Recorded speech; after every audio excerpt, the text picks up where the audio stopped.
संघ के एक संस्कार तो मिले कि भाई कुछ भी सोचो करो, अगर वो पढ़ते हो तो भी सोचो कि मैं इतना पढूं मैं देश के काम आऊं। अगर व्यायाम करता हूं मैं ऐसा व्यायाम करो कि मेरा शरीर भी देश को काम आए। ये संघ के लोग सिखाते रहते हैं।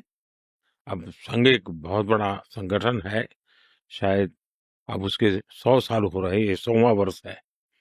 और दुनिया में इतना बड़ा स्वयंसेवी संगठन कहीं होगा ऐसा मैंने तो नहीं सुना है। करोड़ों लोग उसके साथ जुड़े हुए हैं। लेकिन संघ को समझना इतना सरल नहीं है। संघ के काम को समझने का प्रयास करना चाहिए। और संघ स्वयं तो एक पर्पज ऑफ लाइफ जिसको कहे, इसके विषय में आपको एक अच्छी दिशा देता है। दूसरा, देश ही सब कुछ है और जन सेवा ही प्रभु सेवा है। ये जो हमारे वेद काल से जो कहा गया है, जो हमारे ऋषियों ने कहा, जो विवेकानंद ने कहा, वही बातें संघ के लोग करते हैं। तो स्वयंसेवक को कहते हैं कि भाई तुम्हें संघ में से जो प्रेरणा मिली, वो 1 घंटा शाखा है, वो स्वयं नहीं, यूनिफॉर्म पहनना वो स्वयं से संघ नहीं है। तुमने समाज के लिए कुछ करना चाहिए। और वो उस प्रेरणा से आज ऐसे काम चल रहे हैं, जैसे कुछ स्वयंसेवकों ने सेवा भारती नाम का संगठन खड़ा किया है।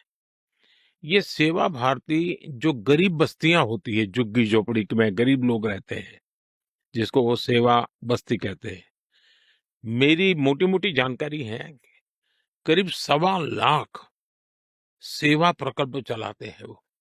और किसी सरकार की मदद के बिना, समाज की मदद से वहां जाना, समय देना, बच्चों को पढ़ाना, उनके हेल्थ की चिंता करना, ऐसे ऐसे काम करते हैं।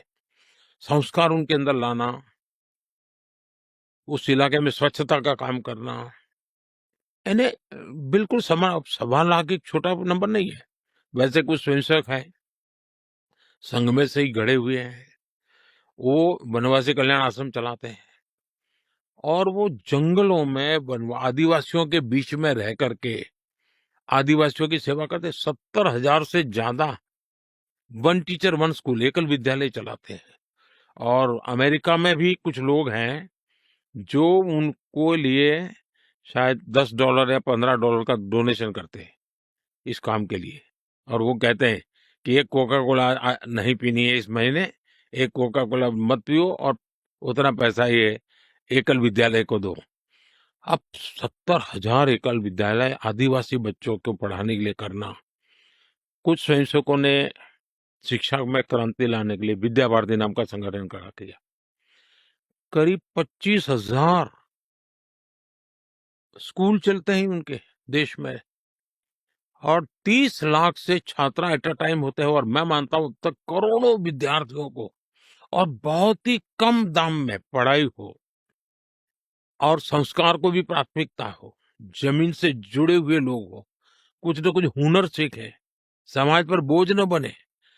यानी जीवन के हर क्षेत्र में वे, चाहे महिला हो, युवा हो, इवन मजदूर, शायद उन मेंबरशिप के हिसाब से मैं कहूं तो भारतीय मजदूर संघ है, शायद उसके 55,000 के करीब यूनियंस है शायद।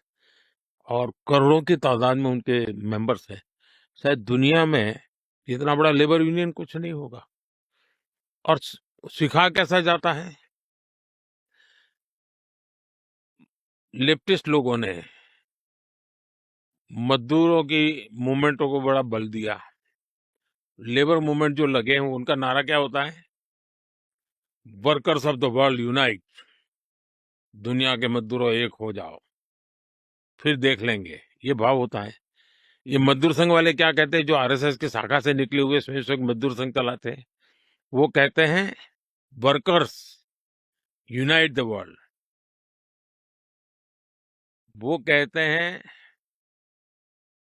Workers of the world unite, ये कहते हैं workers unite the world. Unite the world. ये कितना बड़ा वाक्य, दो शब्दों में इधर उधर है, लेकिन कितना बड़ा वैचारिक बदलाव है। ये संघ की शाखा से निकले हुए लोग अपनी रुचि, प्रकृति, प्रवृत्ति के अनुसार जब काम करते हैं, तो इस प्रकार के गतिविधियों को बल देते हैं।